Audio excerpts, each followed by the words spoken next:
In the endless, unforgiving expanse of the Mojave Desert, 62-year-old rancher Troy Morrison. But one April morning, a routine check of his fence line led him to a sight that stopped him cold. A female bobcat lay twisted in the sand, the clear victim of a brutal coyote attack. It was a common desert tragedy, until Troy noticed her body was angled toward a thick, vicious stand of chaly cactus. Carefully parting the spines, Troy stared into 3 pairs of bright blue eyes, wide with terror. 3 bobcat kittens, barely 3 weeks old, were huddled together, trembling on the very edge of death. What follows isn't a rescue as much as a reckoning. A kitchen-turned-field hospital. Sleepless vigils by the stove's glow. A vet with steady hands and warnings Troy can't ignore, and tiny jaws learning to fight for the bottle. As the kittens grow, the line between wild instinct and human duty begins to blur, forcing a solitary rancher to ask what it really means to protect a life. The Mojave Desert stretched endless and unforgiving in every direction from Troy Morrison's ranch, 20 miles northwest of Henderson, Nevada. The land had been in his family for 3 generations, passed down from his grandfather who'd staked his claim here in 1952, believing there was something worth protecting in this harsh, beautiful wilderness. At 62, Troy had spent the better part of 4 decades walking these same fence lines, checking water troughs, and learning the language of survival that every desert creature spoke fluently. That particular April morning started like any other. The temperature hovered around 58 degrees, perfect for the early morning rounds before the sun transformed the landscape into a furnace.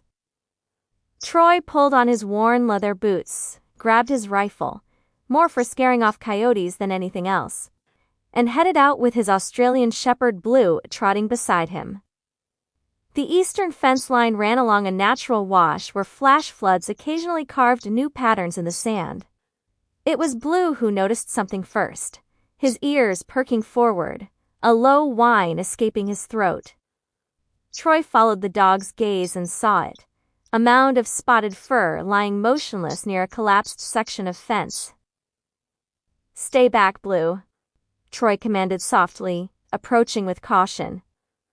Desert predators rarely abandon their kills, and the last thing he needed was a confrontation with whatever had done this. As he drew closer, the scene became clearer. A female bobcat, maybe 30 pounds, lay twisted in an unnatural position. Blood had dried dark against her tawny coat, and the distinctive black-tipped ears that should have been alert to every sound were still. Troy removed his hat, running weathered fingers through his graying hair. The tracks in the sand told the story clearly enough. Coyote prints, at least 4 different sets, circling and attacking. The bobcat had fought hard. Torn sagebrush and scattered fur testified to her struggle. "You didn't deserve this," Troy murmured, kneeling beside the body. In all his years on the ranch, he'd seen death in many forms. It was part of the desert's rhythm. But something about this particular scene struck him differently. Maybe it was the way she'd fallen, clearly trying to reach something, her body angled toward a thick stand of chaly cactus 20 feet away. Troy lifted the bobcat carefully, surprised by how light she felt. Her ribs were prominent beneath the fur. She'd been struggling to find food. As he carried her toward the cactus patch to find a suitable place for burial, a sound stopped him cold. It was thin, desperate, barely audible over the morning wind, a mewling cry that spoke of hunger and fear. Setting the mother's body down gently, Troy approached the cactus stand with newfound urgency. The crying grew louder, multiplying into a chorus of distress. He pulled on his thick leather gloves and carefully parted the vicious spines, peering into the shadows beneath. 3 pairs of eyes stared back at him. Bright blue, wide with terror. The bobcat kittens couldn't have been more than 3 weeks old, their spotted coats still fuzzy with baby fur, ears barely beginning to show the characteristic black tips of their species. They huddled together in a shallow depression their mother had clearly scraped out, their small bodies trembling. "Lord have mercy," Troy breathed. He'd found orphaned wildlife before. Desert cottontails, even a golden eagle chick once. But never anything like this. These kittens were on death's doorstep. Their crying had weakened to intermittent whimpers, and he could see their breathing was shallow, labored. Moving with practiced care, Troy reached into the den. The first kitten, slightly larger than the others, tried to hiss. A pitiful sound that came out more like a wheeze. Troy wrapped his gloved hand around the tiny body, lifting it free of the thorns. The second came easier, too weak to protest. The third, the smallest, was barely moving at all. Troy tucked all three inside his jacket, feeling their cold bodies against his flannel shirt. Blue whined anxiously, sensing the urgency as Troy jogged back toward the ranch house, the mother's body temporarily forgotten in his haste to save what remained of her legacy. The kitchen became an emergency ward. Troy grabbed a cardboard box from the mudroom, lining it with old towels. He placed it near the wood stove, which he quickly stoked despite the warming day. The kittens lay in a pile, their breathing so shallow he had to lean close to confirm they were still alive. What did Bobcat kittens eat? Troy's mind raced through possibilities. He knew domestic cats could drink cow's milk in emergencies, but these weren't house cats. He tried warming some milk, diluting it with water, attempting to drip it into their mouths with an eyedropper he found in the medicine cabinet. Most of it dribbled down their chins. Hours crawled by. Troy canceled his plans to drive into town for supplies, instead maintaining a vigil over the box. He kept the stove burning steady, creating a pocket of warmth in the otherwise cool house. Every 30 minutes, he attempted the milk mixture again. By afternoon, the largest kitten, the one that had tried to hiss, began swallowing small amounts. "That's it, little trooper," Troy encouraged. "You fight for it." As the sun set, painting the desert in shades of orange and purple, Troy finally saw improvement. All three kittens were breathing more steadily, and they'd consumed maybe an ounce of fluid between them. It wasn't much, but it was something. That night, Troy barely slept. He dozed in his recliner, pulled close to the stove, waking every hour to check on them. Around 3 a.m, he heard movement in the box. The largest kitten was attempting to crawl, dragging itself with uncoordinated movements toward its siblings. By morning, Troy knew he needed help. He loaded the box carefully into his pickup truck and made the hour-long drive to Henderson, where Dr. Margaret Sullivan ran the only veterinary clinic that handled exotic animals. The waiting room was empty when he arrived, carrying his precious cargo. Dr. Sullivan, Marg to those who knew her, was a tall woman in her 50s with prematurely silver hair and hands that could gentle the wildest animal. She took one look at Troy's exhausted face and the box in his arms and ushered him straight into an examination room. "Bobcat kittens," she said. Not a question but a statement as she peered into the box. "How long have they been without their mother?" "Found them yesterday morning. Mother was killed by coyotes near as I can tell. They were barely alive." Mark lifted each kitten with practiced efficiency, examining eyes, checking hydration by pinching skin, listening to hearts with a stethoscope that seemed comically large against their tiny chests. "They're about 3 weeks old," she confirmed. "Severely dehydrated, malnourished. You did right bringing them in." She set up 3 small IV lines, a delicate process that required all her skill given the kitten's size. "These aren't domestic cats, Troy. You understand that? Even if we save them, they're wild animals. It's not illegal to keep them with proper permits, especially given your ranch status, but they'll never be pets. I'm not trying to make them pets, Troy replied, watching the clear fluid drip into the tiny bodies. I just want them to live. Mark nodded, her expression softening. They'll need specialized formula. I can order it, but it's expensive. Feeding every 3 hours for the first month, then gradually less often. They'll need to learn to hunt, to be wild. It's a massive commitment. I've got nothing but time, Troy said simply. The next weeks transformed Troy's life into a routine of bottles and formula, of tiny mouths learning to suckle, of watching for signs of illness or failure to thrive. He named them in those sleep-deprived early days. Trooper, for the largest male who'd shown such fighting spirit from the beginning. Lewis, for the second male who was calmer, steadier, following his brother's lead. And Anne, for the female, smallest but fierce, named after his grandmother who'd been the same way. The formula Marg had ordered cost more than Troy's monthly grocery budget, but he didn't hesitate. He set up a larger enclosure in the barn, with branches to climb and hiding spots to explore.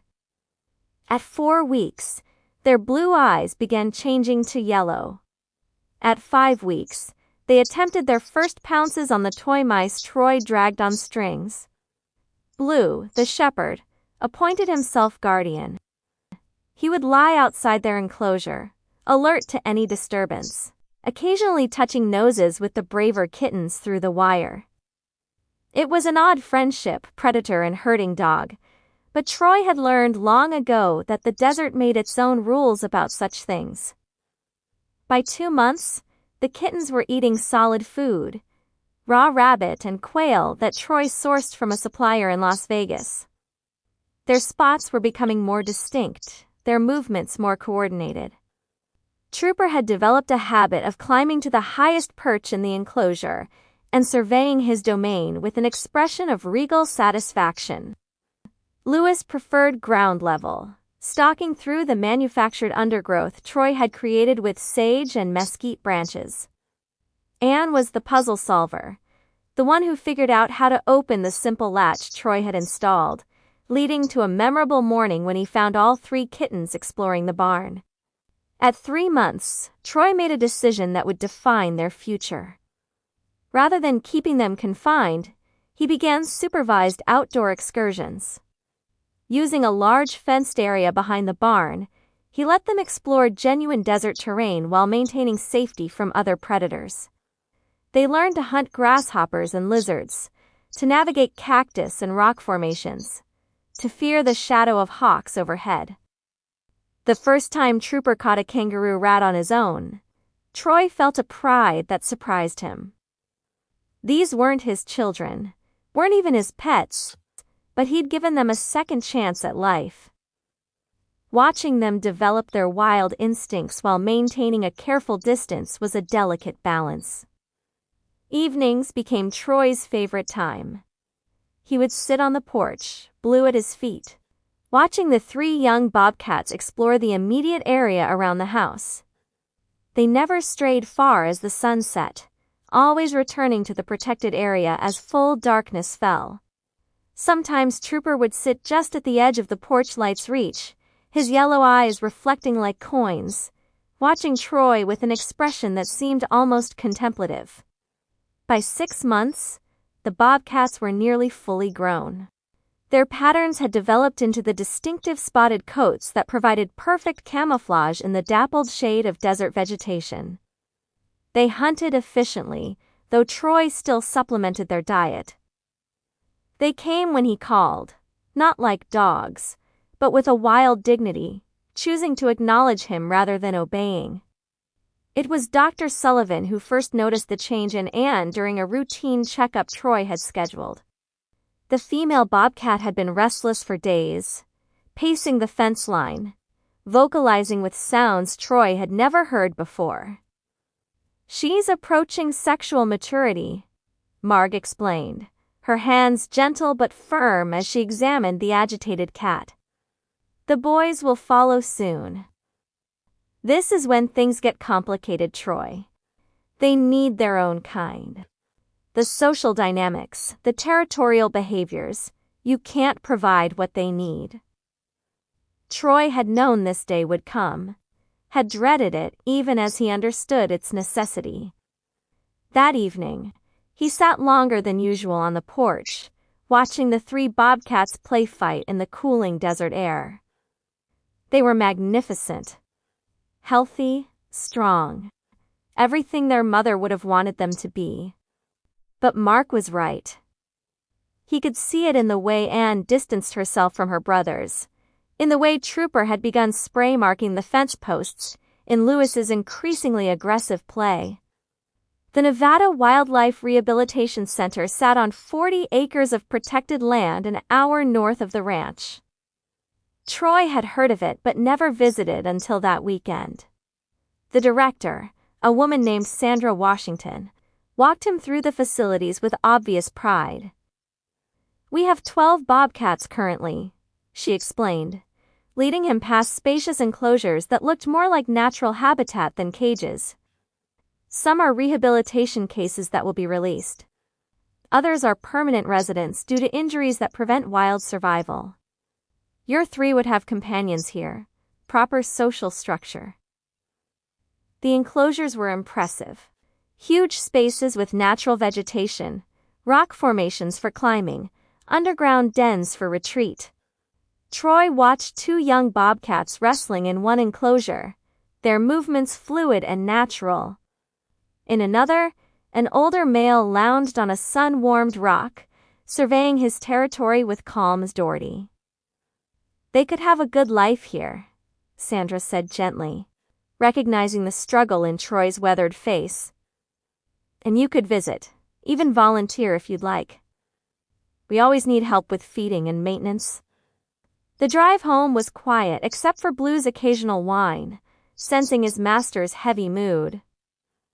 Troy spent that night sitting in the barn, watching Trooper, Lewis, and Anne sleep in a pile as they had as kittens. They'd grown too large for such closeness really, limbs overlapping awkwardly. But the bond formed in that cardboard box by the stove remained. Making the decision was the hardest thing Troy had done since burying his wife 5 years prior. These 3 wild souls had filled a void he hadn't acknowledged, had given him purpose beyond the simple maintenance of the ranch. But love, he'd learned, sometimes meant letting go.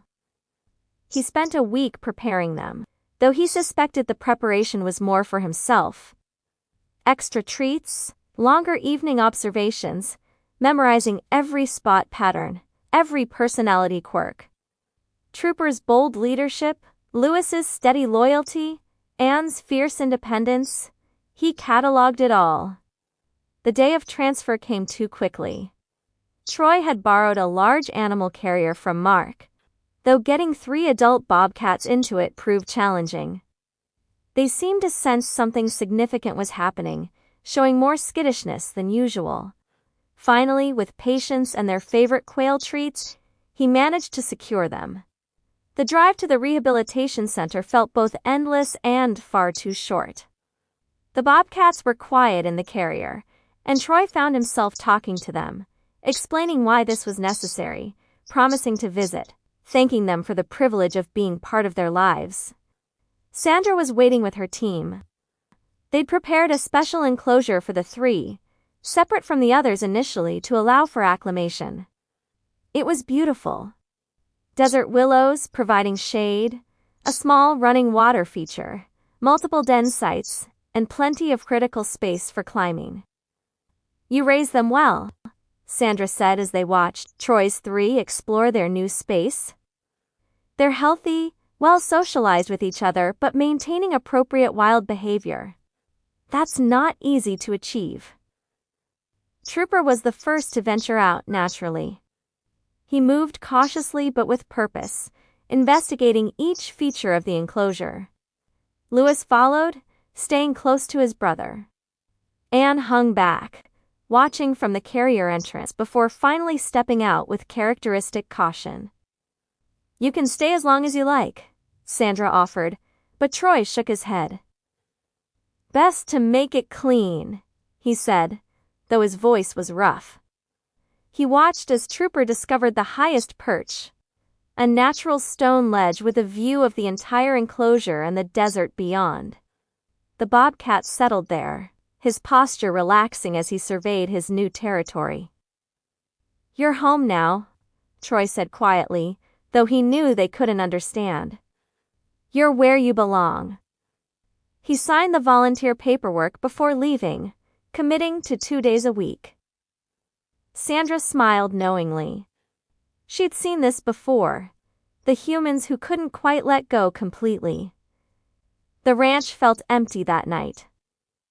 Blue searched the barn, whining at the absent scents.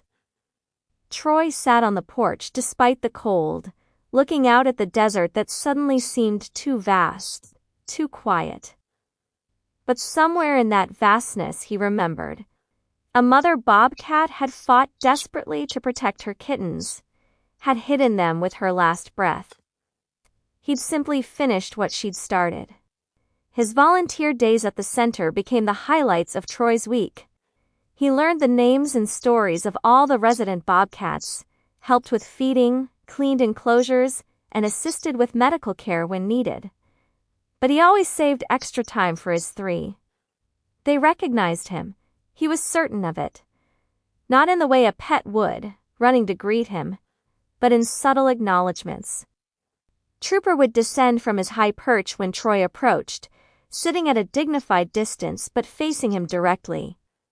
Lewis would often mirror his brother's behavior, adding a slow blink that Marg had told him was a feline sign of trust. Anne remained the most aloof, but sometimes, when Troy sat quietly outside their enclosure doing paperwork, she would settle in the closest den site, her presence a form of acceptance. 6 months after their arrival, the center received 2 orphaned bobcat kittens, victims of a vehicle strike that had killed their mother. Sandra asked Troy if he'd lead their rehabilitation, given his success with Trooper, Lewis, and Anne. "You have the touch," she said. "Plus, your 3 could serve as role models once these little ones are older." The new kittens were even younger than Troy's 3 had been.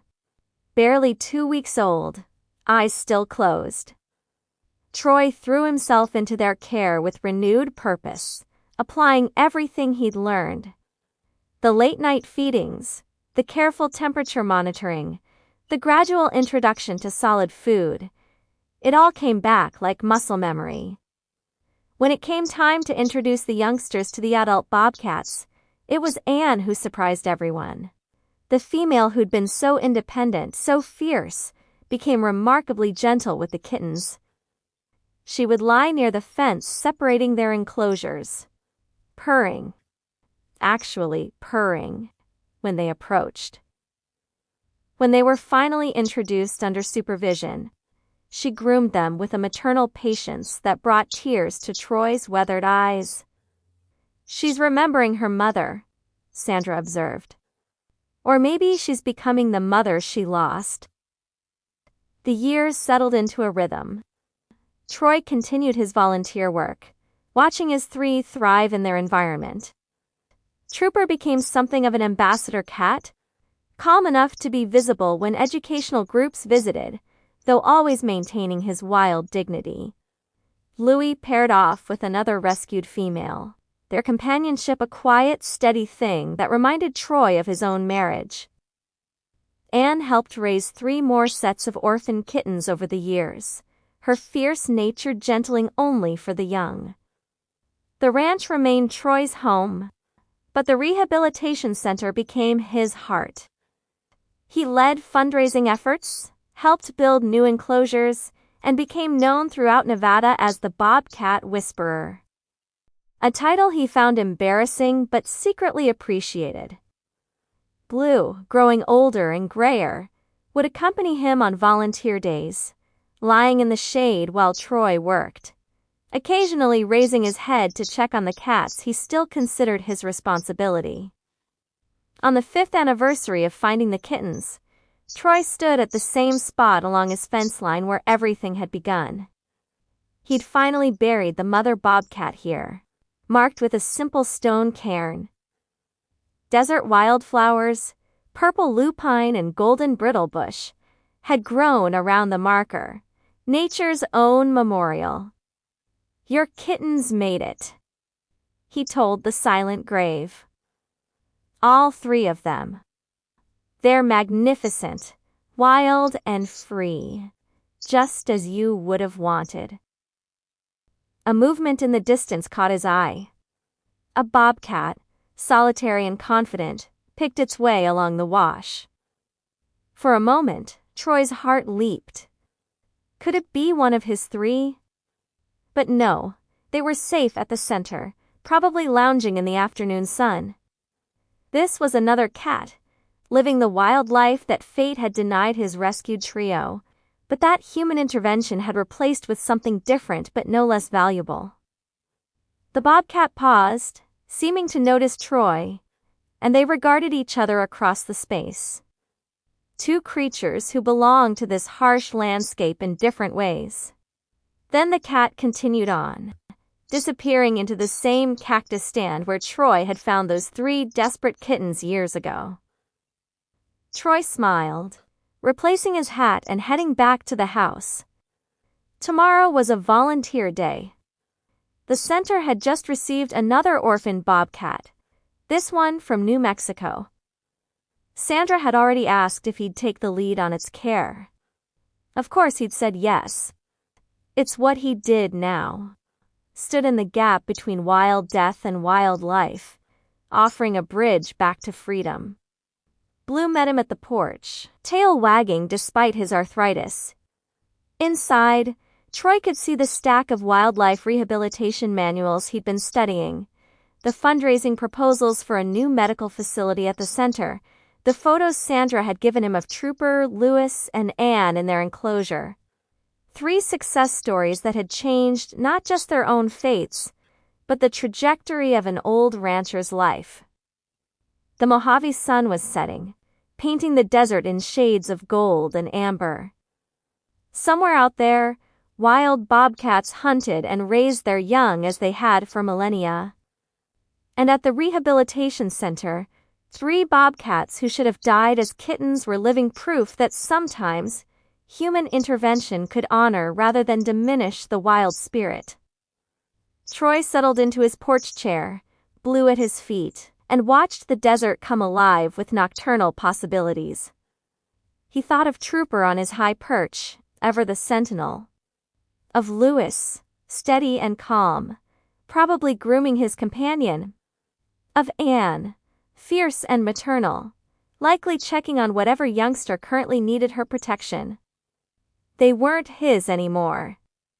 Had never really been his, if he was honest. But they were alive. And they were wild. And they were home. In the end, that was all that mattered. The empty place they'd left at the ranch had been filled with purpose. With the knowledge that one man's choice to stop and look, to care enough to try, had made all the difference. The coyotes began their evening chorus in a distance, the same species that had killed the mother bobcat all those years ago. But Troy felt no anger toward them. They too were just trying to survive in this unforgiving landscape. The desert had taught him that death and life were partners in an ancient dance, each giving meaning to the other. His phone buzzed. A text from Sandra with a photo of the new orphan from New Mexico. Tiny, spotted, eyes barely open, fighting for life. Troy studied the image and saw the future stretching ahead. More sleepless nights, more bottles of expensive formula, more worry and wonder, and eventually, if everything went right, more wild souls returned to their destiny. "We'll save this one too," he told Blue, who thumped his tail in agreement. As darkness settled over the ranch, Troy remained on the porch, planning tomorrow's trip to the center. He'd stop by to check on Trooper, Lewis, and Anne first. He always did. Then he'd meet the new kitten, begin the delicate process of keeping it alive, of raising it wild, of preparing it for a freedom its mother had died trying to protect. It was hard work, heartbreaking work, but it was also the best work Troy had ever done.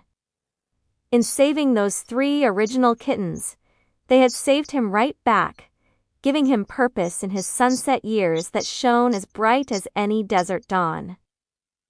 The stars emerged one by one above the Mojave, ancient lights watching over an ancient land where the drama of survival played out every single night.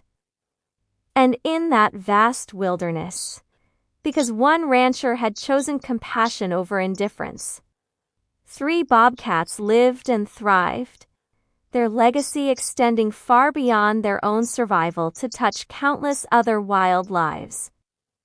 Tomorrow would bring new challenges, new orphans, new possibilities for restoration. But tonight, Troy Morrison sat content in the knowledge that sometimes, against all odds, the story ends not with death by the fence line but with life, abundant and wild and free.